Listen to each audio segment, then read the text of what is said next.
Hey, guess what's happening on this week's episode of the Beating Diabetes Lifestyle Podcast with your friend and host, Oscar Camejo. Welcome back, family. Let me ask you a question. Are you tired of looking in the mirror and promising yourself that, hey, you know what? This is the week that I finally am going to get my weight under control. We've all been there, done that. Maybe you've tried every diet under the sun, every fad. You've tried it and you've seen little to no results. You're trying really hard to give up the junk food without having to quit eating the foods you actually love. And what about the scale? You keep avoiding it because you know it's barely moving anyway, it's not giving you the results that you're looking for, and you get frustrated. Sometimes you want to throw the scale at the wall and just destroy it. I get it. And what about your blood sugar numbers? Yep, they're still high and you're concerned. You're frustrated and you're thinking, man, I need to get it all together. But I really don't even know where to begin. I hear you, folks. The constant struggle with your weight, whether you're trying to lose weight or maintain a healthy weight, is frustrating. And you're experiencing the frustration of trying to figure out what to eat on a daily basis. You're having that guilt from that last cheat meal you had over the weekend, and you went ham, no pun intended, over Thanksgiving, and it has you all feeling down. And then guess what? There's that fear of developing more health complications beyond just type 2 diabetes and maybe high blood pressure. You know, when I think back to August 2020, I was sitting in the hospital weighing over 268 pounds, roughly. I remember feeling completely overwhelmed, like I didn't know what to do. Things just felt chaotic. But here's what I learned since then. The path from chaos to clarity isn't about making dramatic changes, especially not at once. It's about understanding, it's about taking action, and it's about maintaining consistency. Today, we're continuing our series From Chaos to Clarity. Your health journey doesn't have to be complicated. In part 2, we're focusing on how to move forward, how to take what we've recognized as chaos in our lives, especially on our health journey, and turn it into real, lasting change. It's time to finally gain that clarity that I know and you know that you need to see. So stick around to hear the rest of today's episode. This could be the turning point that you actually need. So let's go. Be sure to visit the website at www.beatingdiabetieslifestyle.com for access to free resources and other information that will help you along your journey. If you would like to submit a question or a comment about the show or to learn more about the Beating Diabetes Lifestyle, you can always email me at hello@beatingdiabetieslifestyle.com. And if you haven't already, be sure to subscribe to this podcast. Welcome to the Beating Diabetes Lifestyle Podcast with me, your host, Oscar Camejo, helping diabetics make lifestyle changes to reverse type 2 diabetes. Today, we're going to see what happens when you not only recognize the chaos in your life, but you actually take that recognition and turn it into understanding and action. When I finally started to get my act together and take my health serious, I met a guy at Costco one day. He was a random guy that I had noticed in the store. He was walking around and he looked a little older than me, but he looked really healthy. He was physically fit and I could tell man, this guy had his stuff together. And so like my dad, who can easily start conversations with strangers and develop new friends, I stepped up to the guy and I asked him what was his secret to his physical health. And I was like, hey, sir, I'm not trying to be funny or anything, but I just have to know. I asked him about his workout routine because, I was getting into the gym and I wanted to, look physically fit. By this time, again, I'm 260 something pounds and I'm like, man, I got to get this weight off of me. I explained to him that I was dealing with type 2 diabetes and I wanted to turn things around. So guess what, folks? For 25 minutes, this dude educated me on the impact of processed sugars on our health, from diabetes to blood pressure and so much more. I mean, the guy taught me how to read food nutrition labels in Costco and what to look for when making food choices. That chance encounter with that guy helped pave the way for me to lose over 80 pounds in less than a year. And not only that, but to build a healthy lifestyle, a lifestyle of good health. You see, my life leading up to that encounter with that guy was somewhat chaotic. Yes, I had a great job and things were looking well financially, but health wise, folks, I was struggling big time. I was on diabetes medication, high blood pressure medication, and dealing with high cholesterol. I wanted change. I really wanted change. I was hungry for change. So I took that guy's advice and actually began putting in the work. Now, listen, it took some time, but lasting change eventually came. You simply need to endure the process, folks. Like for you, I know you want change. Sometimes we want immediate change and it gets frustrating, but we sometimes neglect the process. And there is a process. And I want to recap the process of going from A to Z, from chaos to clarity, so that you can understand what it takes in order to go from that chaotic state to that place of being clear and having clarity when it comes to your own personal journey. Now, there are 5 phases that I want to recap for you. Phase 1, that's that chaos phase. Number 2 is that recognition phase. That's recognizing the actual chaos in your life. Then there's phase 3. That's the understanding phase. Then there's phase 4, action phase. And then finally, phase 5. That's the clarity phase. Last week, I focused on the first 2 phases. That's the chaos phase and the recognition phase. So if you haven't listened to that episode, please go back and listen to that because that lays a strong foundation for this part 2.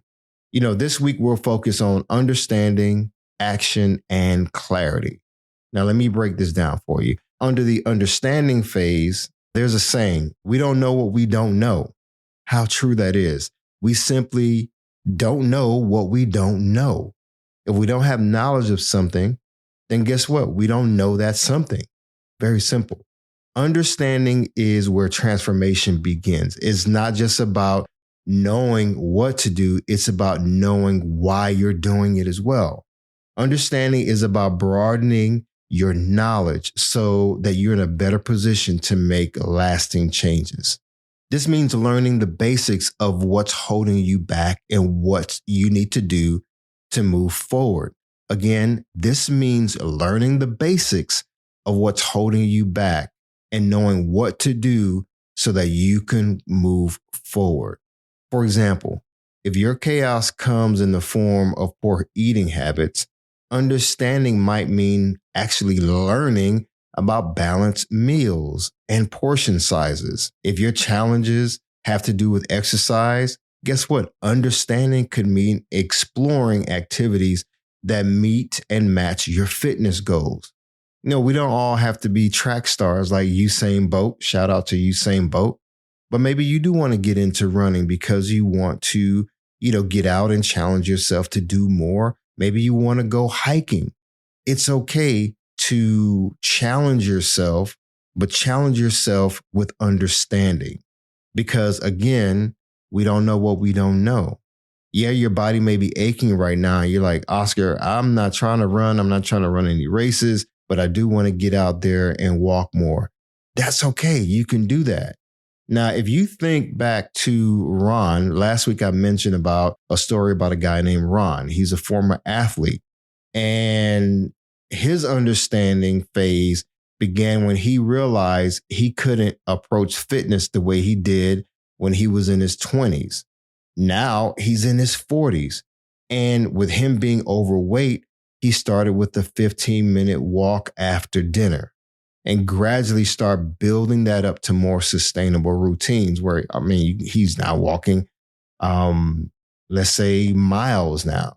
So remember, it's not about making these big changes. It's about making sustainable changes, but it starts with our knowledge and our understanding. Now, for me, Understanding meant learning about how certain foods were affecting my blood sugar levels, especially when I was taking 36 units of insulin by injection, when I was taking an oral medication for type 2 diabetes, when I was taking high blood pressure medication, high cholesterol medication. I I was concerned about, okay, how am I supposed to be eating with taking medication? Am I supposed to be exercising, when I'm on medication? How soon can I take my medications after working out or before and workout? I mean, it was like a whole mess. It was so chaotic, and I just needed to slow down, acquire more knowledge. And then as I started to acquire more knowledge, I felt more comfortable about where I was. I was able to start making smarter choices without feeling like I was depriving myself of certain foods, without depriving myself of the ability and the opportunity to go and work out. When I was experiencing knee pain and back pain, for example, man, I bought several books on the human anatomy because I wanted to understand how my body is supposed to function physically. When I wanted to understand why were my knees and ankles swelling up during walks and hikes and my gym workouts, I would read, I would consume information, not just online, but actual book information, book knowledge. I learned about inflammation in my knees, inflammation in my joints, and how my diet was affecting the prevalence of inflammation and other conditions in my body. So, folks, knowledge and understanding are powerful tools. But what are you going to do with those tools in your tool chest? Are you just going to leave them locked away, stored away? No, we have to apply the knowledge and understanding that we receive. Remember, we don't know what we don't know. So we might as well gain as much knowledge as we can so we can not only get in the know, but stay in the know. Now, let's break down what real understanding looks like in terms of health and progressing our way towards clarity. Number one, understanding your body is key. Understanding how different foods affect your blood sugar. Increase your knowledge where that's concerned. I want you to increase your knowledge when it comes to your energy levels and when you feel you're at your best. Is it in the morning? Is it midday? Is it in the evening? When are your energy levels peaking or dropping? Understanding your body also includes understanding what exercises feel good enough for you to sustain. I'm not talking about easy enough where you're not challenging yourself, but they feel comfortable enough and sustainable enough to say, you know what, I can do this 2 or 3 times a week. It could be swimming. I know people that love swimming more than getting on the treadmill. I know people who like rowing. They like getting on the row machine versus getting on the Stairmaster. You have some people who are not trying to become bodybuilders. They just simply want to lose weight. They want to trim down. They want to build more lean mass and not become a bodybuilder. And that's okay. Again, understanding your body includes knowing how foods affect your blood sugar, understanding your energy levels, understanding what exercises feel sustainable, but it also involves understanding how stress impacts your health.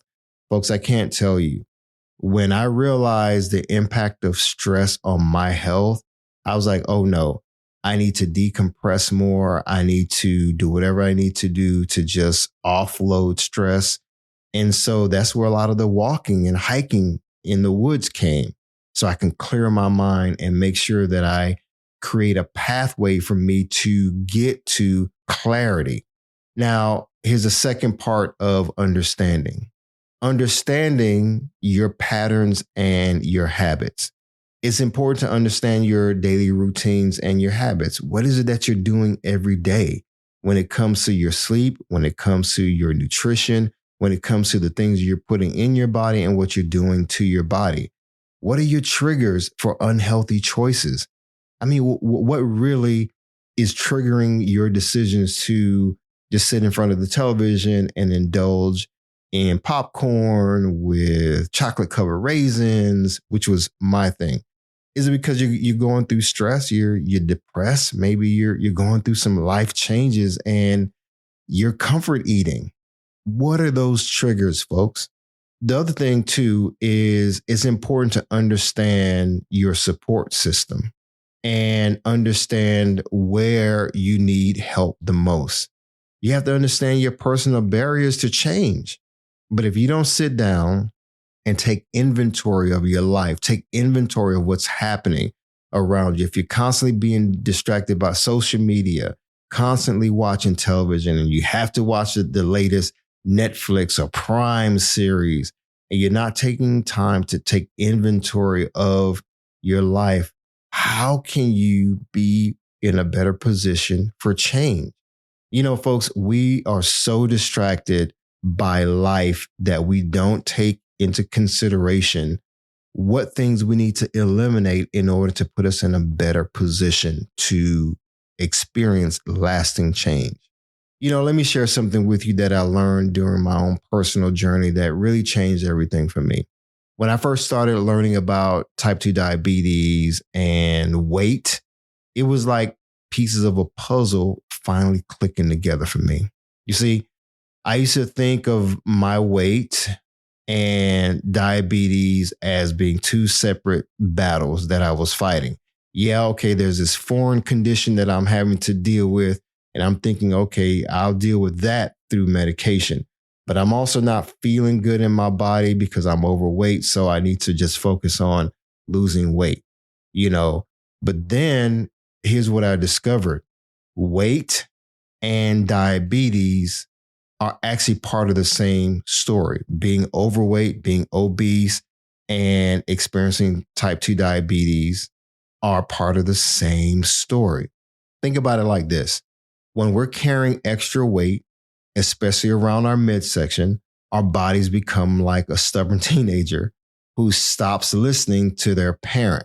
In this case, our cells stop listening to insulin, which is supposed to help lower our blood sugar. That's what doctors call insulin resistance. But here's the good news that motivated me personally. And this is something that I experienced in my own life. You know, losing even a small amount of weight can actually jumpstart turning things around. I learned that by just really focusing on, losing not a whole bunch of weight at one time, but losing a small amount of weight was actually helping to better fit me metabolically. You know, we're not talking about dropping 50 pounds overnight, folks. Even losing 5 to 10% of your body weight can help your cells start listening to insulin again. Now, I don't want to sugarcoat this at all. Losing weight when you have type 2 diabetes isn't always easy.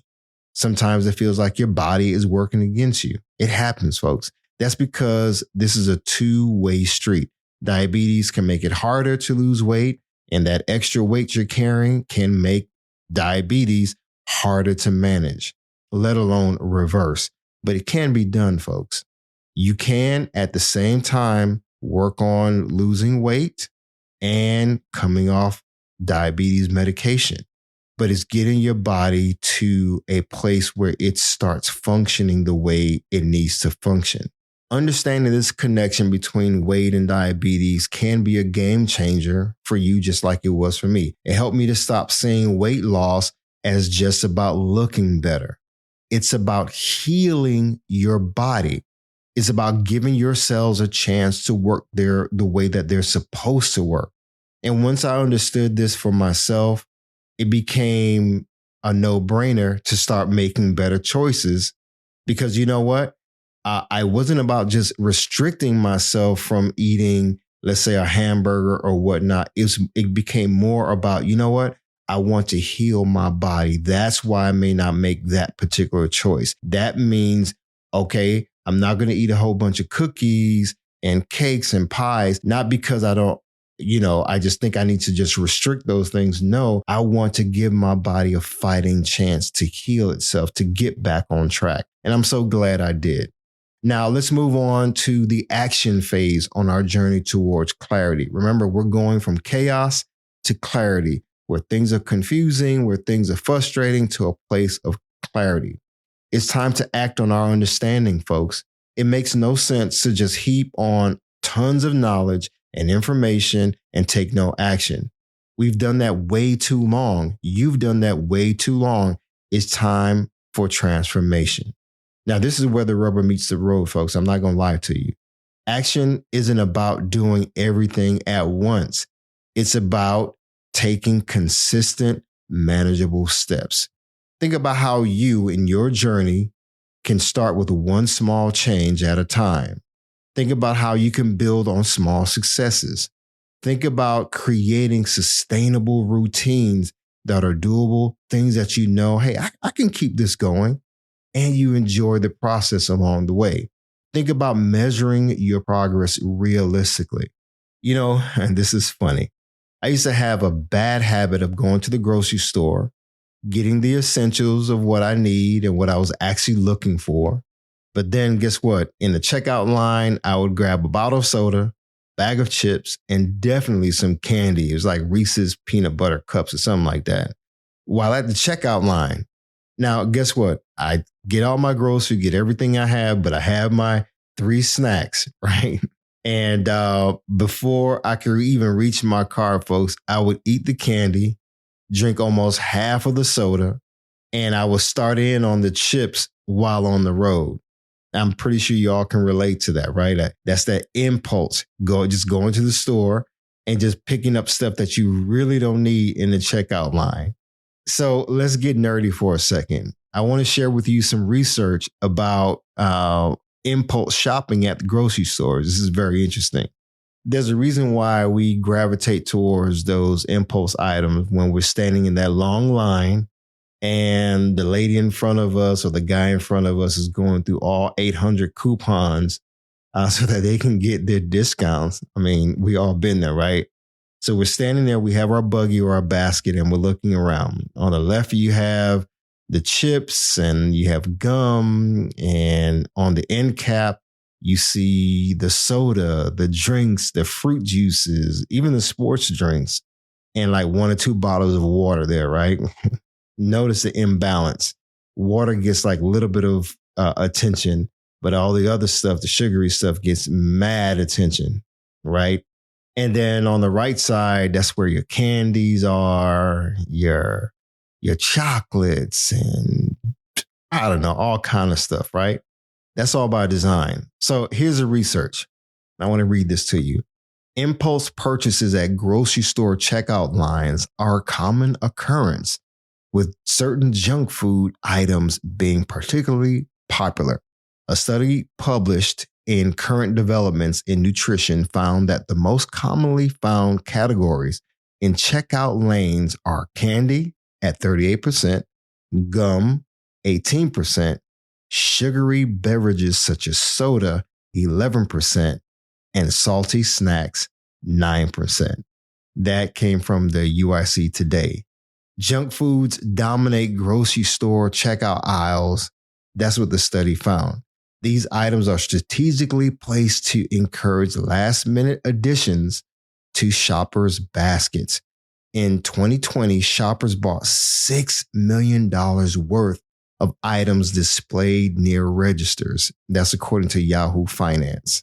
This tactic leverages the tendency of customers to make spontaneous decisions when presented with convenient, enticing options. So, folks, think back to our action steps.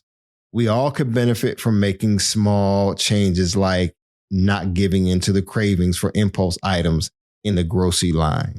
You know, folks, sometimes we just have to say out loud or maybe whisper under our breath, no, and say no to those things that are impulse items. Saying no to the candy, no to the chips, no to the soda. Small steps, right? Remember, we have a weight goal that we're looking for, right? We're trying to lose 5 to 10% of our body weight. We're trying to get off medications as much as possible with our doctor's approval, of course. You know, the more you say no to the small, poor habits, the better off you'll be. Trust me. Instead of buying the candy and the chips and the soda at the checkout line, like I said, Skip at least one item. I mean, pick one. Say, okay, I'm going into the store. And when I get to the checkout line, I know the things that I like are there. But you know what? I'm not going to have any soda. I may get the candy or the bag of chips or some other little treat, but I'm only going to get one. I'm not going to get the soda as well. So if it were me, I recommend that you start eliminating soda and fruit juices from your impulse shopping. That's something practical you could do. Listen, by the way, I have an entire podcast episode or two, actually several, that are dedicated to sugary drinks and dealing with sugar cravings and cravings for sweets and so forth. So go through my library, pick an episode, and have at it. So hopefully you get my point, folks. Again, start with one small change. Build on small successes. Create sustainable routines. And you know what? Measure your progress with realism. Be realistic when it comes to tracking your progress and measuring your results. Folks, I can't emphasize this enough. The goal is not perfection. It's about progress. Imagine what it's going to feel like when you've lost 10 pounds and you can go to the grocery store and you're in the checkout line. And you know what? Those impulse items, you're feeling the impulse to buy into those anymore. Slowly but surely, you're getting results, positive results. And you're like, you know what? It's not even a temptation to drink soda anymore. You know what? It's not even a temptation to get a bag of chips. It's just not. Getting the candy, it's not a temptation anymore because you realize that, you said no to those things enough times in those small occurrences that, you know what? I care more about my health than indulging in a piece of candy. Now, I'm not going to lie. I love chocolate chip cookies. But guess what? I don't go to the store and buy the big packages of cookies anymore. No, I don't. I'm at a point now where I can have one cookie and I'm good. If I go beyond one cookie, like eating two cookies, it's like my body's like, hey, what are you doing? We don't do this anymore. And I'm like, okay, yeah, I know. Stay on track. Again, the goal isn't perfection, it's about progress. So here's some action steps that I want you to take. Number one, choose one small habit to focus on this week. Number two, I want you to track your progress and start celebrating small wins. Number three, adjust as needed. Progress isn't linear, folks, and that's okay. Now, our last and final phase is that clarity phase. This is where the light bulb just comes on and we just see things really clearly. We feel good about our understanding. We feel good about the knowledge that we've acquired. We are starting to take steps and everything feels really good. And you're just constantly staying on your grind, building this understanding, you're building this confidence. You see, clarity doesn't mean life is perfect by any means. It means you're better equipped to handle whatever comes your way. Again, you get to the checkout line, you see the food there, or maybe you're at work and they have the whole holiday spread there and there's a whole bunch of cake and sweets and stuff like that. And yeah, you can get one slice of cake and you're not going to get the 3 and 4 slices like you did before. You're definitely not getting a big chunk like you did before. No, you're like, hey, I got a little taste of it and I'm good. Again, clarity doesn't mean perfection. It means you're better equipped to handle whatever comes your way. You know what clarity feels like? It's when checking your blood sugar becomes as natural as brushing your teeth. You don't panic because your numbers may be elevated. Instead, you now know what to do to better regulate your levels. That spike you experience after dinner, yeah, before it could have alarmed you, but now you realize that, you know what, maybe it was the pizza sauce in the spaghetti that you didn't realize contained 25 grams of added sugar. That plus you ate seconds and you ate 3 slices of garlic bread. Yeah, okay. I better understand why that happened. So at least now you know it's time to choose pasta sauces that contain less sugar or no added sugar, or definitely less than 5 grams of sugar, period. Now you know to take control of your portion sizes. You know to control how many slices of garlic bread to get. You're not just mindlessly just grabbing like you did, and you're satisfied with just one. Now, listen, you're still eating the spaghetti, you're still having pasta sauce, but you're making different choices. You're making better choices. And you realize that, you know what? Yeah, I don't need 2 platefuls of pasta and the 3 slices of garlic bread. Yeah, it may taste good, but remember your goals. So remember, you've armed yourself with knowledge and understanding, and you're in a better position to make wiser choices. You're not depriving yourself, you're just making better choices. Clarity is when choosing healthy foods isn't a daily battle like it used to be, but it's simply what you do. You're making better choices. It's when you realize you're not just managing type 2 diabetes, you're thriving despite it. Clarity is being able to step on the scale and not feel frustrated like you used to because you've only lost 2 pounds since the last time you checked. Clarity says, I know what I need to do to keep the momentum going despite what I see on the scale. I'm still going to check my scale. I'm still going to make better choices. Yeah, I may have only lost 1 pound or 2 pounds or 3 pounds this week. Yes, I'm going to keep going. Clarity coupled with focus, dedication, motivation, consistency, and persistence will push you forward. Now, folks, let's get practical here. Here are some additional action steps for this week when it comes to understanding, action, and moving towards clarity. I want you to track your blood sugar at specific times. I recommend you do it in the morning before you drink your coffee, before you have breakfast. Start tracking your blood sugar in the morning. See where you are. You want to, definitely see how your body responded to dinner the night before. You also want to stop eating late at night. Have a cutoff time of no eating no later than 8, maybe 9 p.m. Start somewhere. I want you to take note of how different foods affect your body. It could be from fruit to vegetables to, your normal food. Just start paying attention to what's going on. Pay attention to your energy levels, as I mentioned before.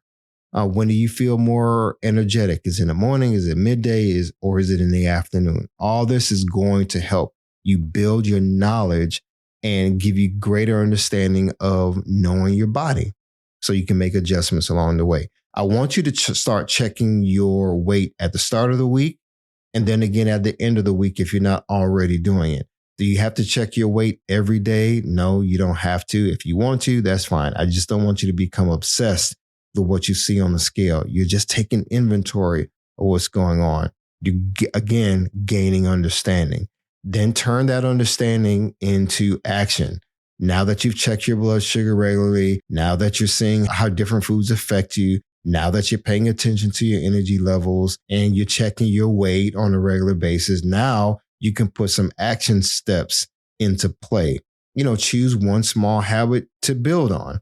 Remember, you're identifying poor habits, eliminating poor habits, start working on building small good habits to replace those bad habits.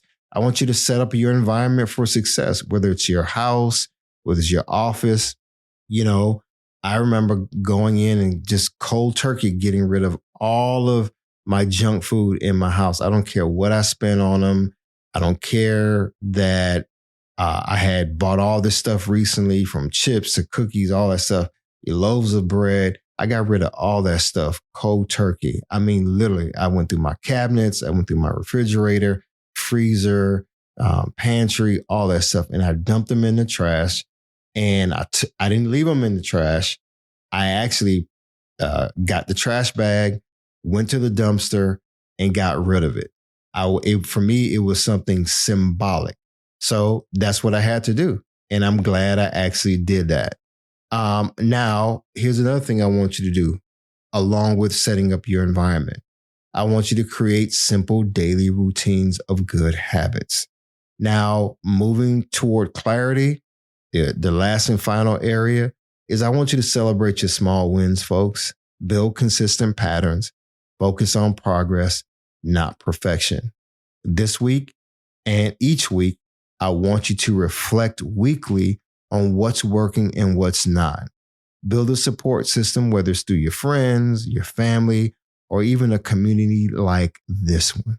Find some people who are like-minded, who have like-minded goals, and they want to achieve results as well. Keep your goals realistic and flexible. So there you have it, folks. The final stages of moving from chaos to clarity. Today we talked about building understanding, taking consistent action, and sustaining progress to achieve clarity. But I want you to remember this. This journey is personal.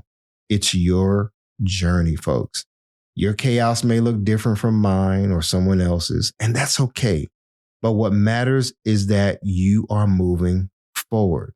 Remember, clarity coupled with focus, dedication, motivation, consistency, and persistence will push you forward. Now, if you found this 2-part series helpful or any of my content helpful, I want you to share it with somebody who needs to hear it. As always, you can find more resources on my website at thebeatingdiabetieslifestyle.com. Folks, I care about you. I care about seeing change in your life because I know you want change. I want change for you, but it's going to take you going from chaos to clarity. It's not going to happen overnight, but it's going to happen. So as always, stay focused, keep moving, never go back, leap forward, bounce back because you can, my friend. And above all else, trust God. You got this. I believe in you.